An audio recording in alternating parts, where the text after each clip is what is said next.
اس نے شیروں کے ساتھ زندگی گزاری تھی، اور جب انہیں آگ میں ڈالا گیا تو آگ نے ان کو معمولی سا بھی نقصان نہیں پہنچایا اور اس کو نہیں جلایا۔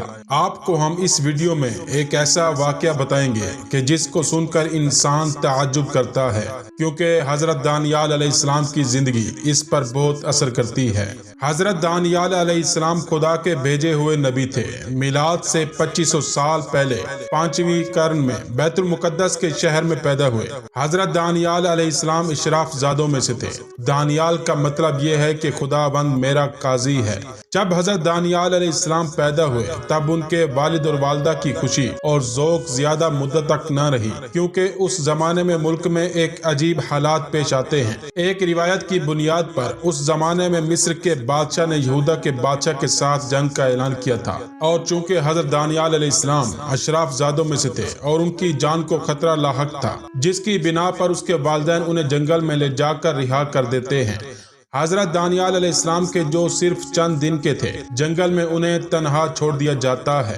حضرت دانیال علیہ السلام شیروں سے بھرے ہوئے جنگل میں خدا کی امان میں چھوڑ دیے جاتے ہیں، اور وہ چیز جس کا انتظار تھا وہ پیش آتی ہے۔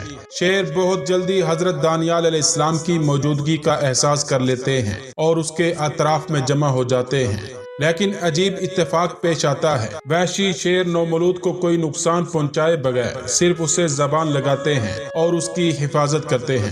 حضرت دانیال علیہ السلام اس جنگل میں شیروں کے ساتھ کتنا عرصہ رہے کسی کو دقیق معلوم نہیں ہے، لیکن ایک مدت کے بعد ایک چوپان کو حضرت دانیال علیہ السلام ملتے ہیں، اور وہ چوپان اسے اپنی اولاد کے طور پر قبول کر لیتا ہے اور اس کی پرورش کرتا ہے۔ جب حضرت دانیال علیہ السلام بڑے ہو جاتے ہیں اور سخت سفر ان کے انتظار میں ہوتا ہے، آپ سب بخت النصر جو کہ بابل کا بادشاہ تھا اس کو تو جانتے ہیں، طاقتور ترین حاکموں میں سے تھا کہ جو آج تک دنیا میں موجود تھے، اور میٹرکس فلم میں بھی اس کا نام بیان کیا گیا ہے۔ حضرت دانیال علیہ السلام جب نومولود تھے تو اسی وقت ہی ان کا سخت سفر شروع ہو جاتا ہے، اور یہاں سے داستان خوبصورت بنتی ہے کہ جب وہ اور بخت النصر کا قصہ شروع ہوتا ہے۔ کہا جاتا ہے کہ حضرت دانیال علیہ السلام نے 14 سال تک بیت المقدس میں زندگی گزاری، یہاں تک کہ بابل کا بادشاہ بخت النصر بیت المقدس پر حملہ کرتا ہے اور شہر کو آگ لگا دیتا ہے، اور شہر تقریباً ویران ہو جاتا ہے۔ وہ بوڑھے افراد جو اس حادثے سے بچ جاتے ہیں مصر کی جانب بھاگ جاتے ہیں۔ جوانوں کو قیدی بنا کر بابل لے جایا جاتا ہے۔ حضرت دانیال علیہ السلام بھی ان جوانوں کے ہمراہ ہوتے ہیں کہ جنہیں قیدی بنا کر بابل لایا جاتا ہے۔ حضرت دانیال علیہ السلام کے ساتھ حضرت عزرا بھی قیدی بنتے ہیں۔ بابل کے لوگوں نے ان جوانوں کو تکلیفیں دینا شروع کر دی کہ جنہیں بیت المقدس سے قیدی بنا کر لایا گیا تھا۔ بابل کے لوگ ان جوانوں کی شکایت بابل کے بادشاہ بخت النصر کے پاس لے کر جاتے اور اسے کہتے کہ اے بادشاہ، آپ ان لوگوں کو یہاں پر لائے ہیں، ہماری بیویاں ہم پر توجہ نہیں کرتی ہیں، اور ان کا سارا ہوش و حواس ان جوانوں پر ہے، یا ان کو یہاں سے باہر نکالیں یا انہیں قتل کر دیں۔ بخت النصر ان کی بات سننے کے بعد ان سے کہتا ہے کہ جو کچھ کرنا ہے کر لو، اس بات کا مجھ سے کوئی تعلق نہیں۔ بخت النصر اس بات کے بعد تمام جوانوں کو شہر کے میدان میں جمع کرتا ہے۔ جس وقت یہ جوان اپنی آخری سانسیں لے رہے ہوتے ہیں، بخت النصر کہتا ہے کہ رک جاؤ، مجھے وہ 4 جوان چاہیے، ان کو آزاد کرو۔ 4 جوان آزاد ہو جاتے ہیں اور بابل کے لوگ باقیوں کو قتل کر دیتے ہیں۔ ان 4 جوانوں میں ایک حضرت دانیال علیہ السلام تھے اور دوسرے حضرت عزرا علیہ السلام تھے۔ بخت النصر ان جوانوں کو اپنے محل میں لے جاتا ہے اور اپنے وزیر کو بلاتا ہے اور اسے حکم دیتا ہے کہ ان جوانوں کو خود اپنے پاس رکھو اور ان کا خیال رکھو اور انہیں ضروری ٹریننگ دو تاکہ مستقبل میں انہیں محل میں کام پر رکھا جائے۔ اور وزیر کو حکم دیتا ہے کہ ان 4 جوانوں کو میرے ہی کھانوں میں سے کھلاؤ اور ان کو میری مخصوص شراب دینا پینے کے لیے۔ وزیر ان 4 جوانوں کو اپنے ساتھ لے جاتا ہے اور بادشاہ کے حکم کو اجرا کرتا ہے۔ وزیر شخصی طور پر خود ان جوانوں کے کام کی نگرانی کرتا ہے، لیکن حضرت دانیال علیہ السلام اور دوسرے جوان حضرت موسیٰ علیہ السلام کی شریعت کی پیروی کرتے تھے اور ان چیزوں سے پرہیز کرتے تھے جو ان کے مذہب میں جائز نہیں تھی۔ وزیر اس بات کو قبول نہیں کرتا اور ان سے کہتا ہے کہ اگر بادشاہ کے حکم کے مطابق کھانا نہیں کھاؤ گے اور 3 سال کے بعد بادشاہ آپ کو ضعیف اور کمزور دیکھے گا تو اس کی سزا مجھے بھگتنی پڑے گی۔ حضرت حضرت دانیال علیہ السلام وزیر سے کہتے ہیں کہ تم پریشان نہ ہو، ہم لوگ بہت اچھے نظر آئیں گے۔ اور حقیقت میں اسی طرح ہوا کہ جو لوگ حرام کھانا اور پینا کھا رہے تھے وہ لوگ ان نوجوانوں کے مقابلے میں کمزور نظر آ رہے تھے۔ اسی دوران خداوند عالم حضرت دانیال علیہ السلام کو خوابوں کی تعبیر کا علم عطا کرتے ہیں۔ اس کے بعد جب 3 سال گزر جاتے ہیں تب ان جوانوں کو بادشاہ کے دربار میں حاضر کیا جاتا ہے۔ بادشاہ ان جوانوں سے مختلف کام کرواتا ہے۔ یہ جوان سالوں بخت النصر کے قیدی کے عنوان سے ان کی خدمت کرتے ہیں، لیکن بخت النصر کو اچھا نہیں لگتا تھا ان جوانوں کو قیدی کی نگاہ سے دیکھیں۔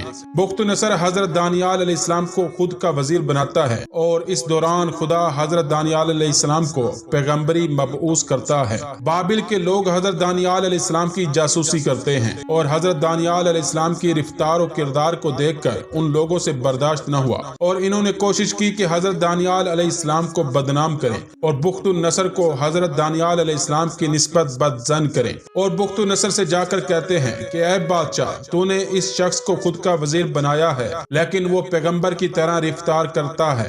اس کے علاوہ وہ شراب جو آپ پیتے ہیں وہ ہرگز نہیں پیتا۔ بخت نصر اس بات کو سننے کے بعد فوراً حکم دیتا ہے کہ شراب کو لایا جائے اور حضرت دانیال علیہ السلام کو دی جائے تاکہ وہ ان کو پئیں، اور وہ چیز کہ جس کا انتظار تھا، حضرت دانیال علیہ السلام شراب نہیں پیتے تھے۔ بابل کے لوگ کامیاب ہو گئے تھے کہ حضرت دانیال علیہ السلام کو تحت تاثیر قرار دیں۔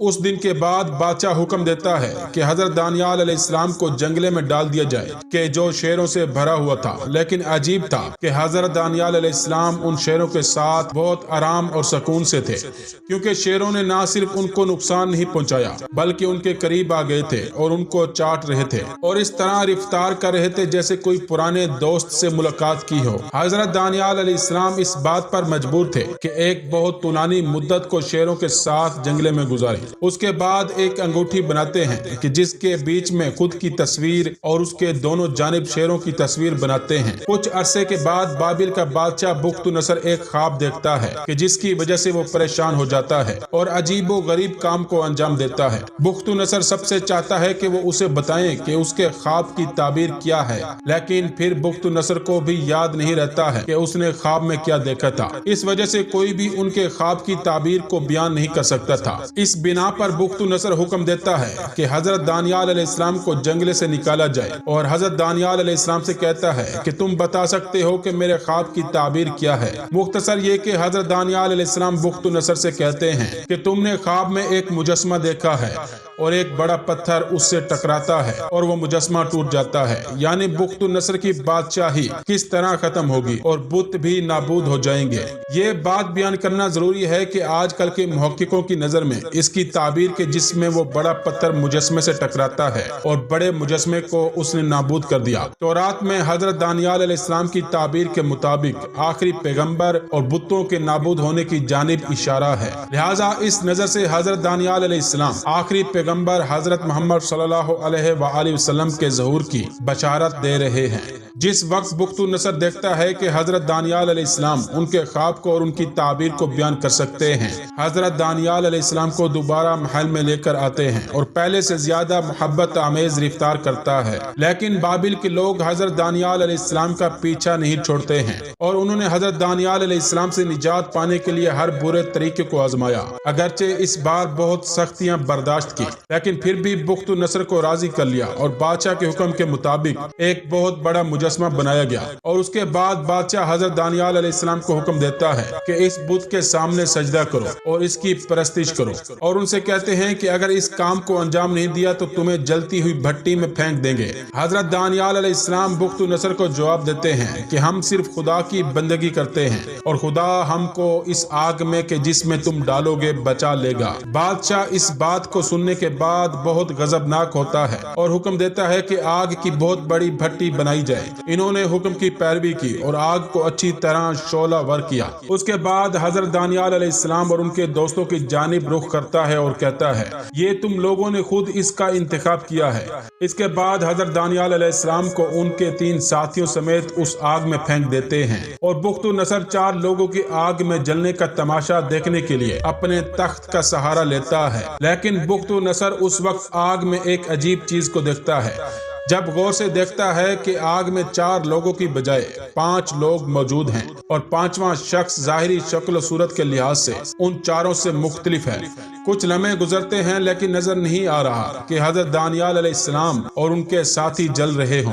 بادشاہ اپنے سپاہیوں کو حکم دیتا ہے کہ ان لوگوں کو آگ سے باہر نکالا جائے۔ حضرت دانیال علیہ السلام اور ان کے 3 ساتھی آگ سے اس طرح باہر آتے ہیں جیسے آگ میں تھے ہی نہیں۔ بخت نصر پوچھتا ہے کہ میں نے تم 4 لوگوں کو آگ میں ڈالا تھا لیکن آگ میں 5 لوگ موجود تھے، وہ 5واں شخص کون تھا؟ حضرت دانیال علیہ السلام کہتے ہیں کہ وہ شخص جو ہمارے ساتھ تھا فرشتہ تھا۔ بخت نصر ان حالات کو دیکھ کر اعلان کرتا ہے کہ کسی کو بھی حضرت دانیال کے بارے میں برا کہنے کا حق نہیں ہے اور حضرت دانیال آخری عمر تک ان کے ساتھ رہیں گے۔ اس واقعے کو سالوں گزر جاتے ہیں اور بخت نصر بابل میں اس دنیا سے چلا جاتا ہے، اور جب حضرت دانیال علیہ السلام کی وفات کا زمانہ قریب آیا تو خداوند متعال نے حکم دیا، نور و حکمت خداوندی کو اپنے فرزند کو سپرد کر دو اور اس کو اپنا خلیفہ بنا دو۔ چنانچہ انہوں نے تعمیل ارشاد باری تعالی کر دی۔ اس کے بعد حضرت دانیال علیہ السلام کا